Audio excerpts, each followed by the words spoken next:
sa matag usa kanato. Faithfulness must be proven. Magabasa kitag duha lang ka mga verses nga sumbanan sa ato nga pagpamalandong dinhi sa 2 King chapter 10 verse 16 and verse 17. Ingon siya dinhi, and he said, "Come with me and see my zeal for the Lord." So they made him ride in his chariot. And verse 17, and when he came to Samaria, he slew all that remained unto Ahab in Samaria, till he had destroyed him, according to the saying of the Lord which he spake to Elijah. Na kung imong tan-awon higala, din sa 2 King, daghan kaayo mga eksperyensya sa mga alagad sa Ginoo, mga hari, nagapuli-puli sa paghari sa usa ka sa kingdom, og ato makita nga bawat isa sa kanila or sa matag usa kanila aduna sila'y mga gina-perform sa pagdumala nila sa ilahang nga mga trabaho. Ang uban kanila godly, ang uban kanila mga devilish nga klase nga pagka-lead. Pero ato makita dinhi usa sa mga hari or sa leader nga ginapakita dinhi mao ang alagad sa Dios nga nagpakita gyud kung unsa iyang eagerness, iyang zeal diha sa pagsunod sa mga order sa Ginoo through the prophet Elijah, mao si Jeho. So ato mao kini ato makita igala. Faithfulness must be proven. Ang word nga faithfulness synonym siya sa word nga loyal, true, constant, and steadfast. Na mao kini siya ang iyang synonym. Kung moingon kita nga faithful, put pasabot, involved din ha ang atong loyalty, ang atong commitment diha sa Ginoo, atong pagkamatinud-anon, ang atong pagbarog, firm nga pagbarog diha tubangan sa Ginoo, o pagiging steadfast, dili basta-basta tarugon sa atong pagkinabuhi. Ha? Ingon pa sa usa ka quotation, show me, don't tell me. No? Usahay, daghan nga maayo magsulti pero in reality wala, ha? So lahi ang gisulti, lahi pod ang practical nga pagkinabuhi. Ingon pa, show me, don't tell me. Now ang Dios dili na kailangan nga sultihan, dili na kailangan nga pakitaan. It's because God knows everything sa atong pagkinabuhi.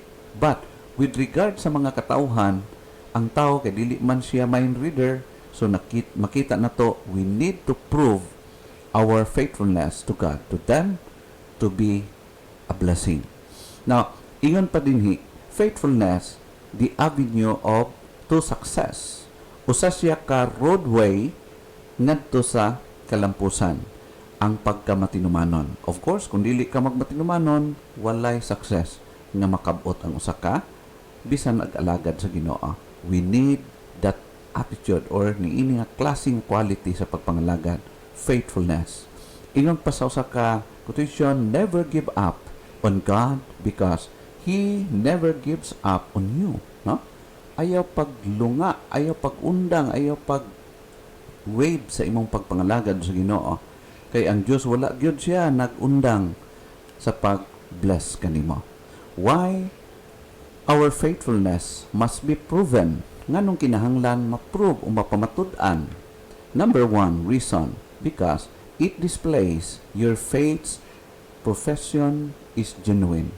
Nagpamatuod kini, nagpadayag kini nga ang imuhang pag-profess, moin ka nga believer ko kay God, nag-believe ko kay God, nagtuo ko kay God, nag-serve ko kay God. Ang imuhang pulong dapat mapamatud-an kung tinuod kini pinaagi sa imuhang pagka-matinumanon, pagka-mainunungon diha sa Ginoo. Sumala pa din sa 2 King chapter 10 verse 16. Adunay makita na to, and he said, "Come with me and see my zeal for the Lord." Ha? Ato makita ang challenge dinhi. Ang challenge dinhi sa kay Jeho nga gusto niya ipakita ang iyahang faithfulness, ang iyahang zeal diha sa pagpangalagad sa Ginoo. Why our faithfulness must be proven? Unang rason, to tungod kay mao kini ang display sa atong profession nga tinuod genuine. Number 2, because it defines the purpose of your life. Dinhi mapadaya makita nimo ma-define, no? Mapakita nimo, mapasabot nimo ug ma-show nimo sa kalibutan ang purpose sa imong kinabuhi. Bawat isa sa atoa naagay mga plan ang Ginoo, specific plan, unique sa matag usa kanato. In fact, ingon sa verse 16, ato makita, and he said, "Come with me and see my zeal for the Lord." So ang ato makita dinhi, gipakita dinhi ang iyang nga purpose sa pagkinabuhi. Unsa may purpose sa imong pagkinabuhi karon? Aron lang maningkamot, aron lang mahayahay ka, aron lang nga mahimo kang inila, dili. Ang imo nga pagkinabuhi nagpadayag sa purpose nga mao ang pag-glorify diha sa atong Ginoo. Dili lang kana, ang ikatulo, why our faithfulness must be proven. Number 3, it describes your passion for God.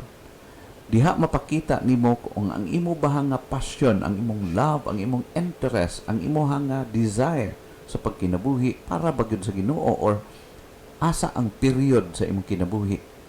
Naa ba kini ang period ba naa dito sa glory sa Ginoo, for the glory of God, or basi ang period naa lang sa atong sarili nga kinabuhi para lang kanato, no? Ato makita ato gyud nga susihon pag maayo, atong bantayan atong pagkinabuhi. It's because kining kinabuhi temporaryo o dili kini mao ang final.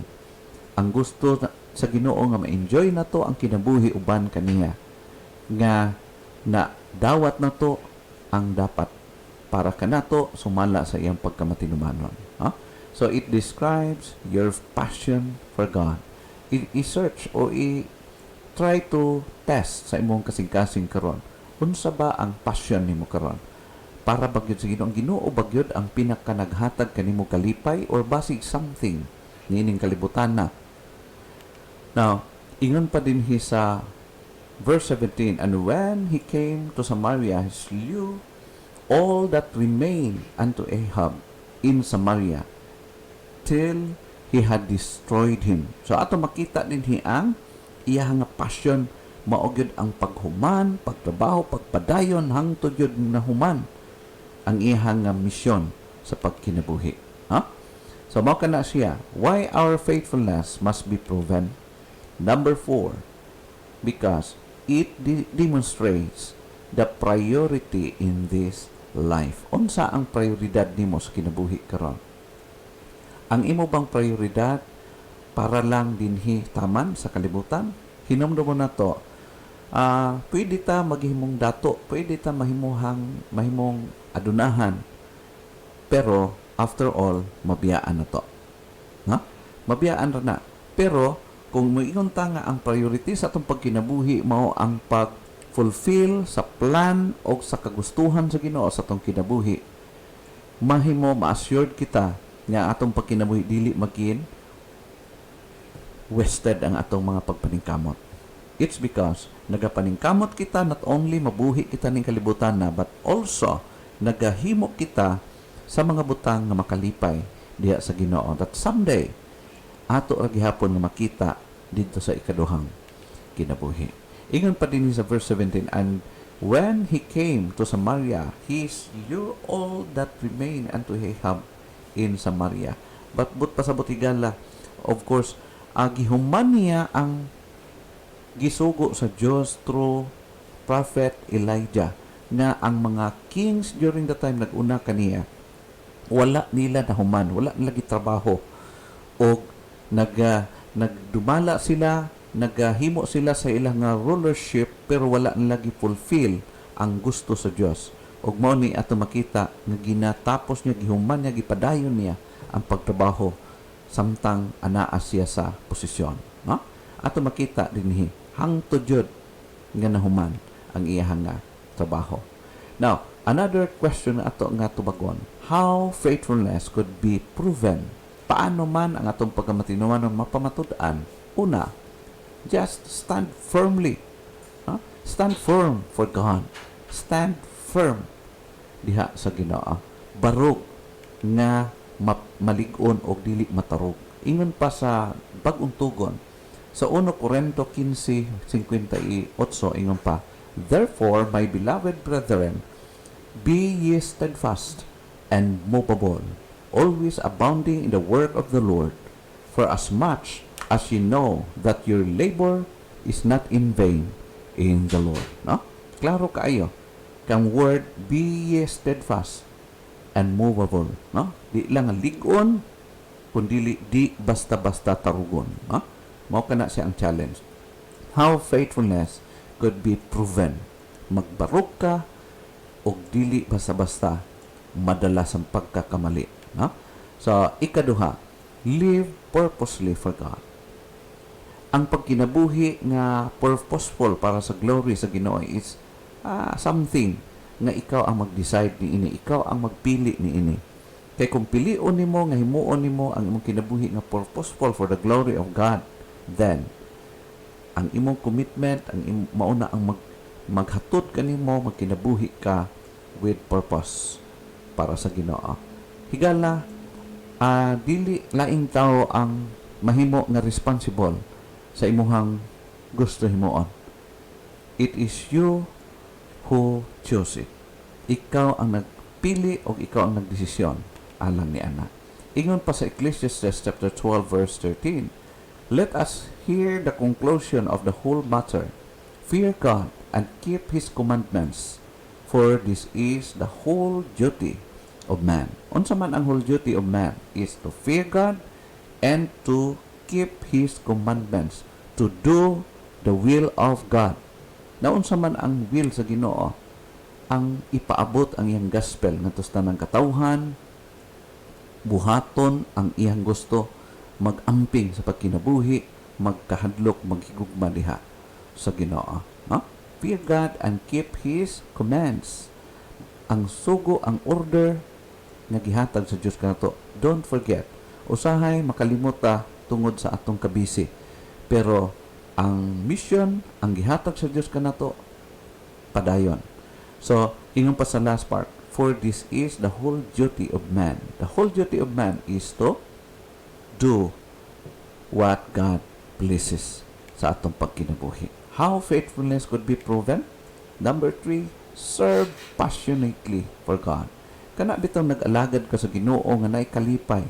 Nag-alagad ka sa Dios nga wala ka gipugos. Nag-alagad ka sa Dios tungod kay outburst sa imong kasing-kasing, pinitik sa imong kasing-kasing nga malipay ka once magbuhat ka sa buluhaton nga iya sa Ginoo. Wala ka gipugos, wala ka murag kontra gusto nga paghimo sa buluhaton. So, ato makita in Philippians chapter 3 verse 10, naging pa, "That I may know Him and the power of His resurrection and the fellowship of His sufferings, being made conformable unto His death." The word, "I may know Him." As we continue to serve, to live in this world, serving God, magakalalom atong pagkakilala sa Ginoo kung unsa siya o kinsa siya sa atong kinabuhi. Higala, kumusta ang imuhang pagkikumbuya or pagkigpartner sa Ginoo sa imong pagkinabuhi? Nagalalom ba ang imong relasyon sa Ginoo or basi nagakamabaw? Kumusta imong passion? Kumusta imong pagpangalagad sa Ginoo? Are you enjoying it? Or basi naging burden sa imong kinabuhi ang pag-alagad sa Dios? There's something wrong with you. Dapat nagakalami o nagakatamis ang pag-alagad nimo diya sa Ginoo. Katapusan, how faithfulness could be proven? Do your very best.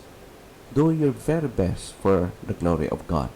Himua ang imong giila nga pinakamaayo nga makalipay sa Ginoo. Just do what is good for the Lord.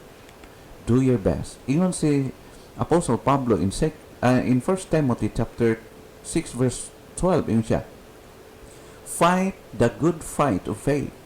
Lay hold on eternal life, whereunto thou art also called, and hast professed a good profession before many witnesses. No? Fight the good fight of faith.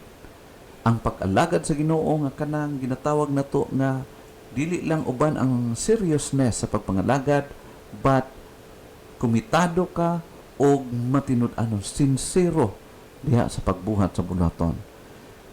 After all, ang Diyos magaila kanimo nga nagmatinumanon sumala sa iyang kabubuton. Of course, ang pagkamatinumanon nato higala nagdepend kini sa panalangin o sa grasya kaluoy sa atong Ginoo.